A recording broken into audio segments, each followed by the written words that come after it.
This is a video about the music mindfulness meetings that we'll have coming up at our Patreon site. Thanks for your interest in music mindfulness. So my goal for this video is to quickly explain to you what music mindfulness is, what you can do with the information, and what it might mean to you as a participant in the Patreon channel. And again, I want to start off by thanking you for being a patron, and I'm going to give you a quick overview of music mindfulness, what it is and why it is and what it can do. It started with my work in developing, writing, and producing the Evolve podcast, which you can see now, you can listen to on iTunes and also at kalanidas.com. So if you go over there, there's over 20 episodes that I wrote and produced and gave away up there. It's all free. That have to do with this other side of my work, which is in, and I don't like to use labels, but I'm just going to say it's in mindfulness, spirituality. I actually like to use the term kindfulness because that's really more what it's about. But anyway, labels, not so important, but I've been interested in this kind of work for, I don't know, 35, 40 years. And it's exciting to me. More importantly, more exciting is why it's music mindfulness. A lot of people are teaching mindfulness, but what is music mindfulness? Well, music mindfulness came about out of a revelation that I had a few years ago, and that was after studying, what a lot of the mindfulness teachers, and it used to be called Taoism, so it goes all the way back to the Taoists, but some of the more modern teachers like Eckhart Tolle, using the term mindfulness. After studying some of that and looking at the writings, I realized that most of the things that they were focusing on, such as attention, having an unbiased or, no preconception of what things are. In other words, not labeling things, not having biases, not having a non-judgmental attitude, but especially the ability to really attend to the present moment and be present. And also, and I think this is an important one, really tuning into the aesthetic experience of life. And this goes back to the writings of Rumi and Hafiz, Persian poets, to modern day, mindfulness teachers.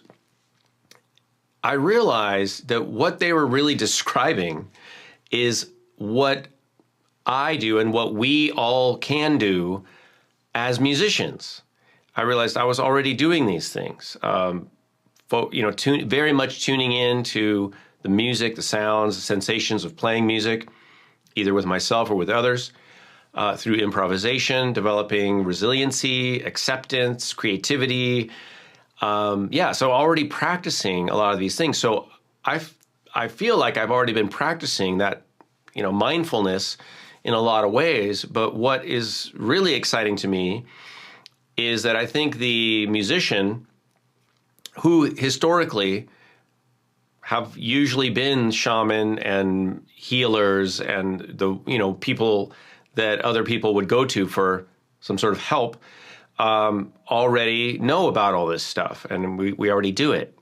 So music mindfulness is a teaching that I developed, and it's a way to think about and leverage the power of the potential of music, the potentialities of the, let's call it the musician mind or the music mind, and then leveraging all of that and putting it into practice in your everyday life. So what we get with music mindfulness is not only mindfulness, but we also get music. And to me, that's the best of both worlds. And I feel like as a musician, I'm uniquely qualified to speak to this and to teach it, and because I've lived it for many, many decades.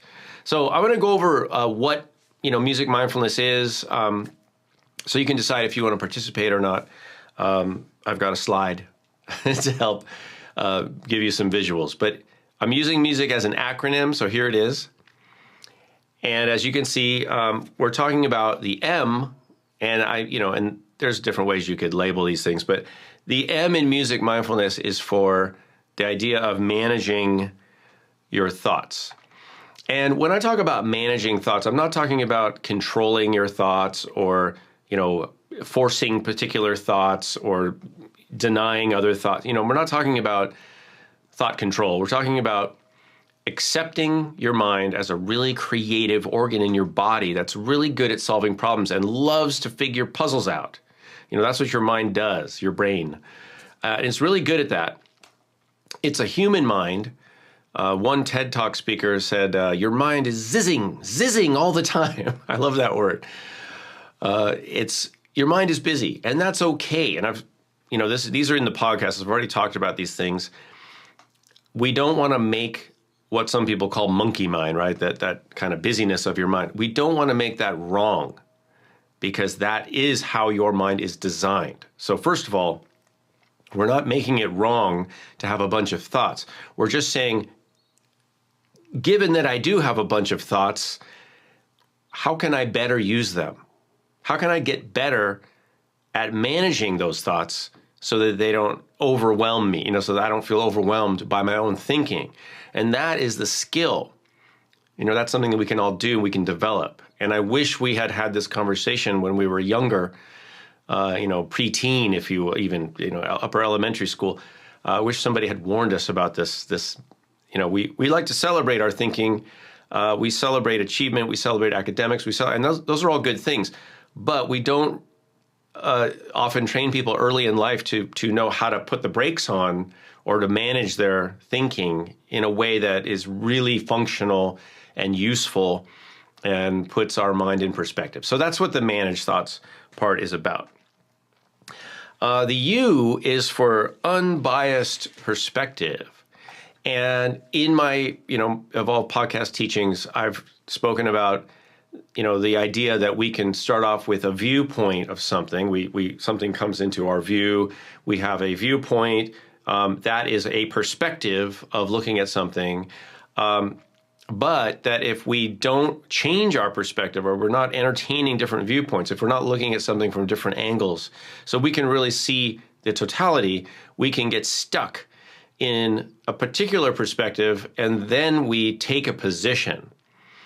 And then we have this position, and when we have a position, we're limited in our view, right, our perspective. And when we interact with people that are also taking a stand or stuck in a certain spot, in their perspective, they don't match, and now we're arguing, we're having conflicts. So being aware of our biases, we all have certain biases, it's super important. And so we're going to address that. So getting rid of some of your biases. And the goal isn't an intellectual goal. The goal is so that we can feel better and we can be more at ease and we can live life in a way that just feels lighter and easier and better. And it doesn't mean, when we say unbiased, it doesn't mean that we lose our ability to think critically or that we don't have opinions. We do. And it's good to think critically and it's good to have opinions. It just means that we're giving other people more space and we're giving ourselves more space to have more options, maybe change our perspectives, looking at, things in different perspectives. Even if we prefer one perspective, at least to acknowledge that there are multiple perspectives. There's different ways to see the world. We don't all have to see it the same way. We don't all have to agree. All right, let's move on. There's so much to talk about in each one of these things. S is for sensational experiences. Now, this is a big one, especially when it comes to music and mindfulness. Where do we live? Where does life happen? A lot of people have talked about this. Life happens in the now, right? To quote Eckhart Tolle, life is a present experience. Given that we can remember things, right? We do have creative minds and we have this place that we store thoughts and sometimes emotions and things.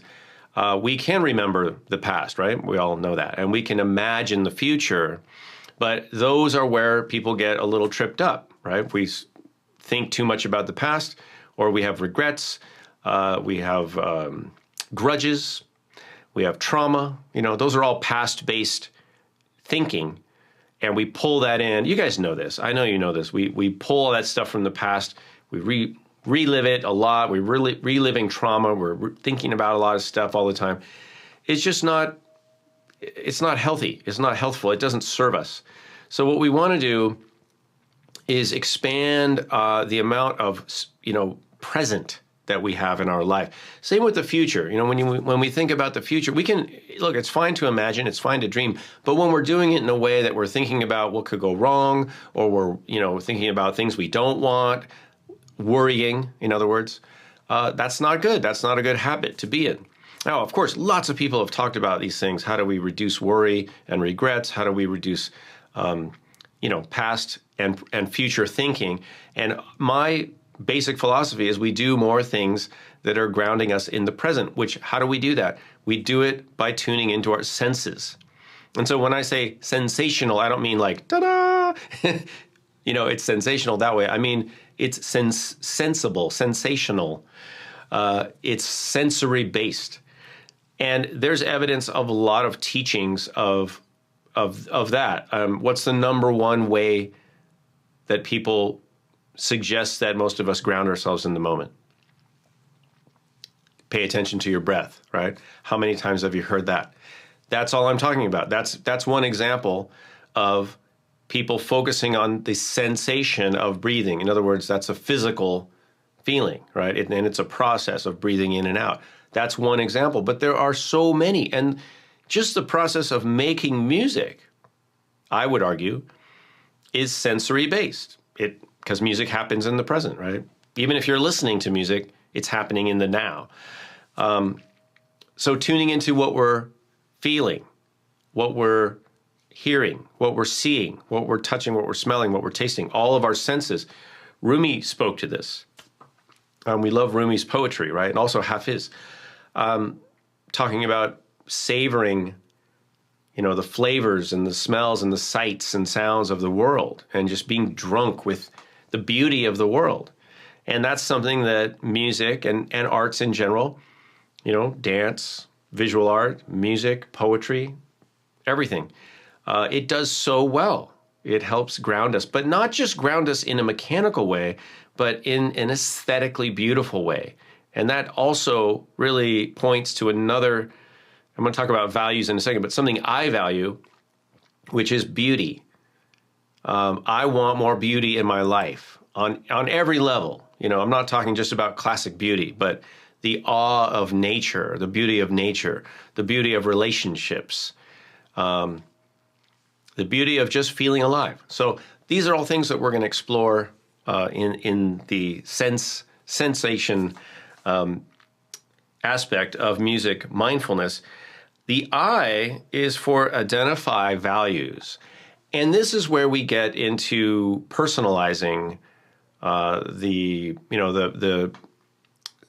using these as strategies and personalizing it to fit us, because we all have things that we value for different reasons, and we don't all have to value the same things. Like I said earlier, we can have different perspectives. We can see the world in different ways. But whatever it is you value, it's really important to identify it, because then we need to do C, which is create value-based experiences. So C is about creating opportunities, experiences, openings, if you will, pathways that you're going to walk that are aligned with whatever it is you value. And when you do that, then life feels good. Life feels like you're literally on track, or you have a purpose. It just feels more fulfilling. You're going to be more fulfilled because you're going to be doing more of what you want to do and less of what you don't want to do. And that really, my friends, is the key. Life is pretty short, but it's too long to be doing what you don't want to be doing, right? So that's the idea of music mindfulness. I feel like as artists, I know as a musician, I have unique training and unique experience, especially as a music therapist, as an improviser, as a creator. We've been creators since the term creator was co-opted by the internet. But that's what the music mindfulness course is going to be about. And we're going to meet through Patreon. And I realize that this is a little bit tangential to the main focus of World Drum Club. But I wanted to give it a home on World Drum Club because I believe that, and I think that many of you would be interested in this work. It's certainly not going to stop, other things from happening on World Drum Club. But if you're interested in this kind of work, you could join the course, and we're going to meet. We'll take up some topics around these different areas on a weekly basis, and we'll put these things into practice. I'll answer questions. We'll have some time where we can have a personalized experience. At the same time, if you are interested in this work and you'd like to just access the free materials, all the podcasts are there for free. I try to give away as much of this as possible because I don't need to make money doing this particular work. I earn money. I'm fine in other ways. I have an income mostly from music stuff. This to me is a passion. It's more of a hobby passion. But secondly, and this is also really important, if people need help with something, and I think there are a lot of people struggling with this kind of thought dilemma, or let's just say we need to be better in our thinking skills or our thought management skills. And I see that kind of as a problem in a way that I could possibly help. I don't want to charge people just for helping them if they're having a problem. It's like you wouldn't charge somebody who fell over and you're going to go help them get up, right? Hopefully you wouldn't charge them for that. And in a similar way, that's why I've published all of the podcasts and everything, and they're just up there for free. The class, of course, is a real-time thing, and we're going to meet. And I realize not everybody is interested in that, so that's why it's in the courses category. So that would require a little upgrade to the course, the group courses level on Patreon. Because I know everybody may not be interested, and if I am spending time, then that's what that's for. But in general, I want to give away this material as much as possible and help you take advantage of it. So if that sounds good, if it sounds like something you might want to do to reduce your stress levels, to just have different ways, some different tools that you can use to, where I use it is to stop my thoughts and feelings from escalating in a direction that doesn't serve me, And look, I'm not saying that it's not okay to get angry. I'm not saying it's not okay to have judgmental thoughts sometimes. Sometimes, we're passionate about certain things, and we should be passionate about certain things. And it's okay to disagree with people. But the question is, how are we doing those things, and what effect is that having on us emotionally?